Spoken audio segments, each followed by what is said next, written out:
धन्यवाद उपेंद्र जी को मेरा धन्यवाद, उन्होंने हमको निमंत्रित किया और मंच पर बैठे हुए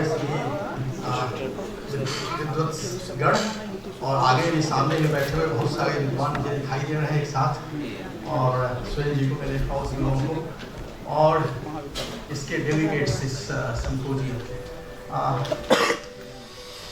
हम लोग बात करने में काफ़ी कुशल हैं, काफ़ी दिनों से बात करते चले आ रहे हैं और बात करते जाएंगे। We are good talkers.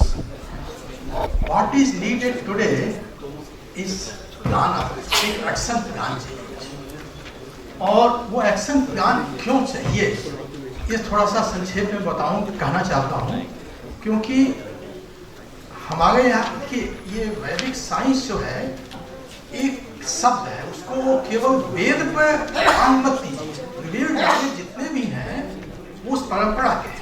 अब जैसे हम एक पूज्य शंकराचार्य जी हुआ करते थे अपने द्वारिका पीठ, गोवर्धन पीठ के, उन्होंने वैदिक मैथमेटिक्स पे ही PHU में ही एक सीरीज ऑफ लेक्चर्स दिए, जो आज के डेट में एक किताब के रूप में मोतीलाल बनारसी दास ने उसको छापा। उसमें PHU का ही कॉपीराइट था, उन्होंने अब रिप्रिंट कर रहे हैं, हम वो कॉपीराइट नहीं कर रहा है।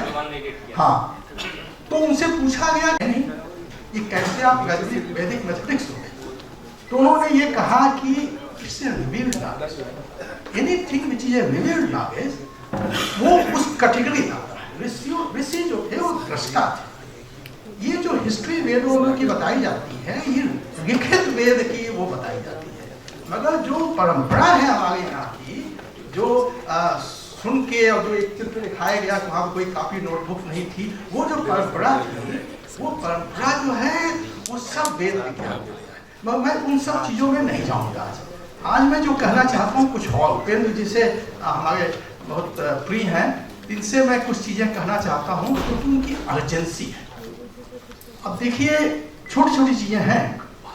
एक सबसे जो आवश्यक है, जूनियर हाई स्कूल से लेके, उपेंद्र जी, जूनियर हाई स्कूल से लेके इंटरमीडिएट तक की यूपी बोर्ड की जितनी किताबें हैं, पहले यूपी बोर्ड शुरू करते हैं, साइंस की, मैथमेटिक्स की, ज्योमेट्री की, ट्रिग्नोमेट्री की, ये सब जितनी किताबें हैं, उनमें जहाँ जहाँ मिस अप्रोप्रिएशन हुआ है, जैसे हमने हमारे यहाँ के महापुरुषों ने उसका आविष्कार किया, ये रिकॉर्डेड है, फैक्ट है, और ये सब चीज़ें आपको मिल जाएगा। बहुत लोगों ने रिकॉर्ड किया हुआ है पिछले 200, 300, 400, 500 साल के बीच में, और हम लोगों ने, कई लोगों ने बहुत पहले, छोटे से एग्जाम्पल मैं देता हूँ आपको। पाइथागोरस थ्योरम सब लोग जानते हैं, हाँ?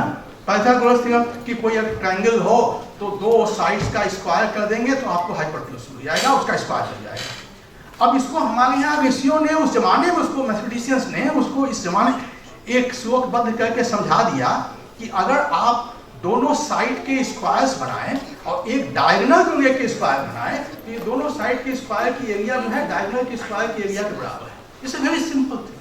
किसी बच्चे को पाइथागोरस थ्योरम इंट्रोड्यूस करना, दिस इज द वे, मगर वो नाम पाइथागोरस नहीं होना चाहिए उस पुस्तक में, हमको चाहिए। मेरा कहना ये देखिए, मेरा कहना ये है उपेंद्र जी कि किताबें हैं, कुछ प्राइड ऑफ इंडिया है, राजीव मल्होत्रा जी ने सीरीज ऑफ बुक्स निकाली है, history of science and technology in India, कई 13-14 वॉल्यूम आ गए हैं उनके, वो खुद नहीं किए हैं, वो कॉन्फ्रेंस करा के एडिट किए हैं। His written books are much more precious and valuable, मगर उनकी बात मैं नहीं करूँगा।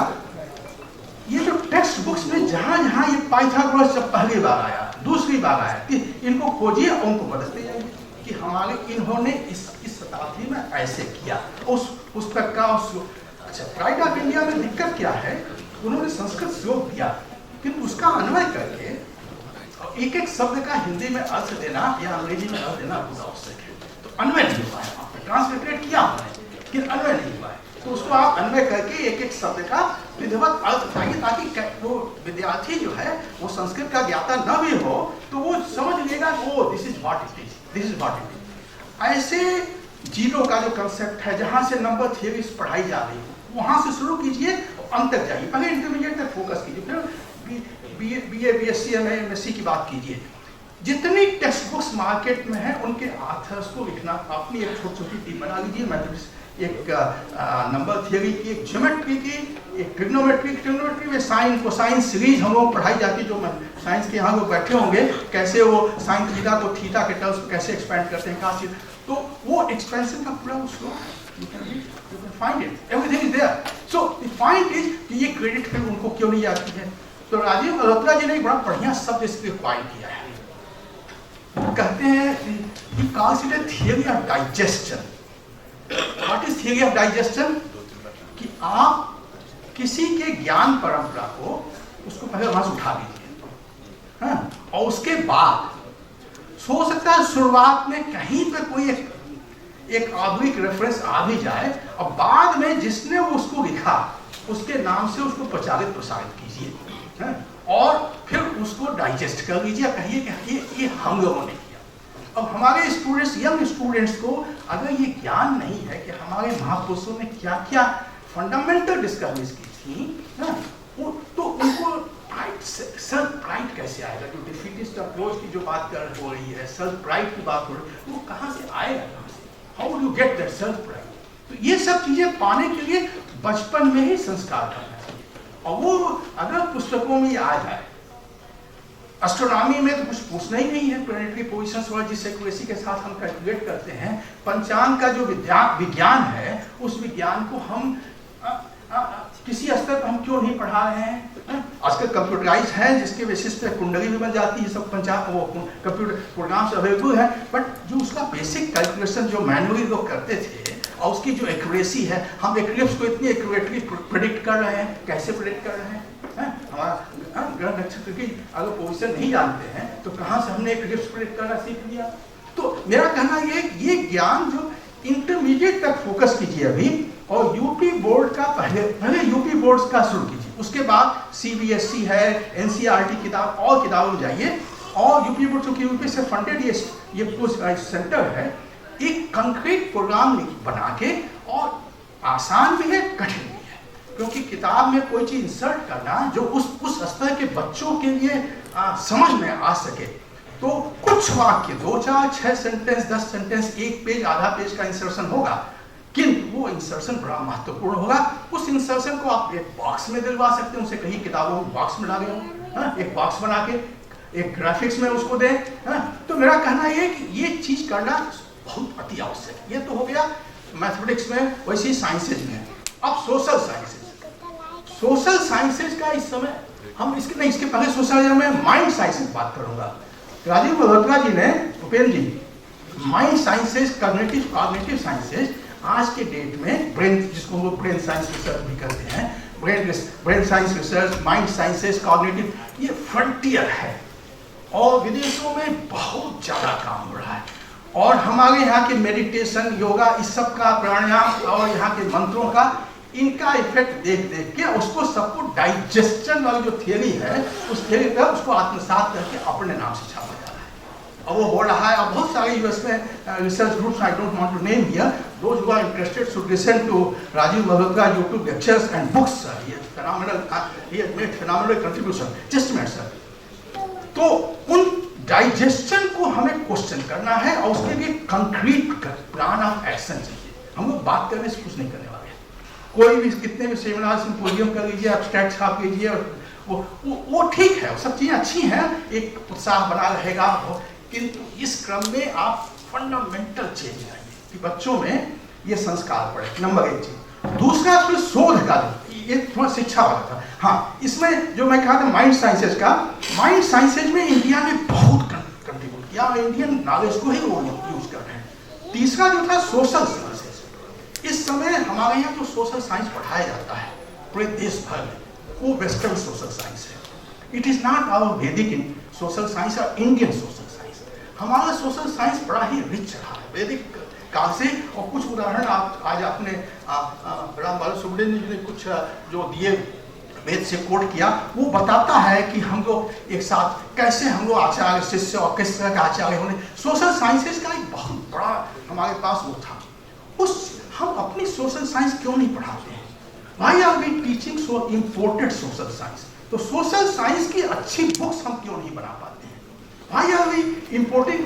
ये नेशनल एजुकेशन पॉलिसी में हार्वर्ड वालों को बड़ी जिम्मेदारी दे दी गई है, और वो जो वहाँ का जो सोशल साइंस ग्रुप है वो केवल वो पूरा स्कूल का, I don't want go into detail, it will become political, but the point I want to make is कि वो लोग एक खास तरह के नैरेटिव और डिस्कोर्स को हमारे यहाँ इम्पोज कर रहे हैं, जो कि हमारे यहाँ का वो सिद्धांत नहीं रहा है। मेरा सिद्धांत जो है, हम लोग क्या तो एक बहुत रिच लेगेसी रही है, उसके प्रति अवेयरनेस नहीं है बच्चों। तो अपनी सोशल साइंस, अपनी अर्थनीति, जो चाणक्य अर्थनीति, उन चीज़ों को हम अपने टेक्स्ट बुक्स में क्यों नहीं लाते हैं?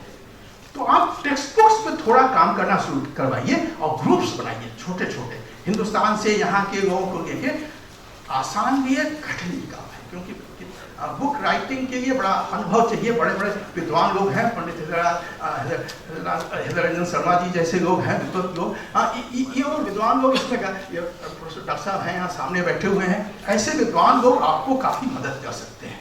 तो इन लोगों की उपस्थिति में वो चीज़ को, हमारा जो स्टूडेंट्स है, अभी ये डिक्शनरी बन रही है, लोग बना रहे हैं इसका, legal system, Vedic legal system का जबरदस्त प्रोजेक्ट चल रही है वो, तो उसका एसेंस बच्चों को पता होना चाहिए, ताकि सेल्फ गाइड कैसे डेवलप होगा।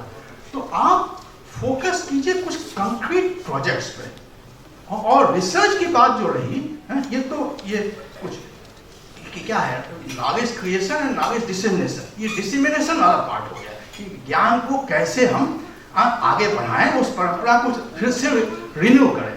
तो ज्ञान की परंपरा चलती रहे, वो केवल कुछ संस्कृत विद्यार्थियों में सीमित न रहे, उसको सबके उसमें आना चाहिए, और सबके ऊपर इम्पैक्ट पड़ेगा, पढ़ना ही पड़ेगा। तो उसके लिए आपको ये वैदिक साइंस जो सेक्टर है, ये बहुत कुछ कर सकता है। एक तो ये था। दूसरा शोध। अब शोध इसमें क्या कर सकते हैं? सबसे बड़ा शोध तो ये है कि जितनी चीज़ें अभी नोन है, बहुत सारी रेयर मैन्युस्क्रिप्ट्स हैं जो कि अपने यहाँ सब हैं। If you go through the books etcetera, उसमें सब रेफरेंसेस दिए हुए हैं, उन मैन्युस्क्रिप्ट्स की कॉपी तो पहले यहाँ उपलब्ध करवाएं, और उन मैन्युस्क्रिप्ट्स के एसेंस को विद्वानों से सरल भाषा में उसको करवा के, क्योंकि वो कोडेड है, बहुत कुछ है, उसमें टीम बनाना पड़ेगा, और उनकी व्याख्या करवाएं, और उनको प्रकाशित करें, और उनके आधार पे फिर जो हायर नॉलेज जो है उनको भी क्वेश्चन करना शुरू कीजिए करके सिस्टमेटिकली। मगर यदि आप खुद जो है एक मेक बिलीव वर्ल्ड में है, हम बड़े महान थे, ये थे, उससे काम नहीं बनेगा। हमने, हमारे पास ये था, वो था, नहीं, दैट विल नॉट वर्क। हमारे पास जो कंक्रीट चीजें हैं, राम सुब्रमण्यन ने भी कुछ हद तक हिंट किया, जो हमारे पास कंक्रीट जो हमारी चीजें, हमारी धरोहर है, उनको सही ढंग से हम परोस सके। तो शोध के लिए इस समय क्या है कि जो नॉलेज हमारा सिस्टम लुप्त हो गया है, पहले उसको तो हम सामने लाएं, उनको प्रकाशित करें। एक सीरीज आप निकालना शुरू कर दीजिए अपने यहाँ वैदिक विज्ञान, जैसे कि संस्कृत यूनिवर्सिटी में कविराज जी ने वो आगम सीरीज निकाली थी, पंडित गोपीनाथ कविराज जी ने, जो वहाँ गए थे वहाँ पे, तो उस जमाने में एक आगम की सीरीज, सरस्वती पुस्तक माला थी, वो आप लोग जानते होंगे। तो वो आज भी उनकी बड़ी इज्जत है। तो गंगाराम झा और डॉक्टर बेनीस, ये लोग थे वहाँ पे, तो उनके उनमें निर्देशन में इन्होंने किया। तो ये परंपरा आप भी शुरू कर सकते हैं। टेक्स्ट बुक प्लस जितने मैन्युस्क्रिप्ट्स हैं जो मैथमेटिक्स से रिलेटेड हैं, साइंस से रिलेटेड हैं, आर्यभट्ट वगैरह की जो पेरेंट की पोजीशन की हैं, उन सबको, उनको हम कैसे, उसको हम जनमानस तक पहुंचाएं, ये एक बहुत बड़ा काम है, और इसमें आप लग जाइए।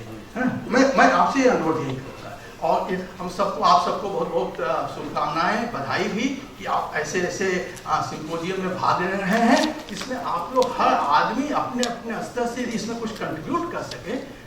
तो कंक्रीट जिसका वो कंट्रीब्यूशन टाइम लॉन्ग लास्टिंग हो, ये नहीं कि आज हम भाषण दिए उस पर कल खत्म हो गया, उसका कोई महत्व नहीं। लॉन्ग लास्टिंग कंट्रीब्यूशन जो कि एकदम से इम्प्रिंटेड हो, और बच्चे उसका समाज उसका फायदा उठाए, बच्चों तक पहुंचे, इसकी आवश्यकता है।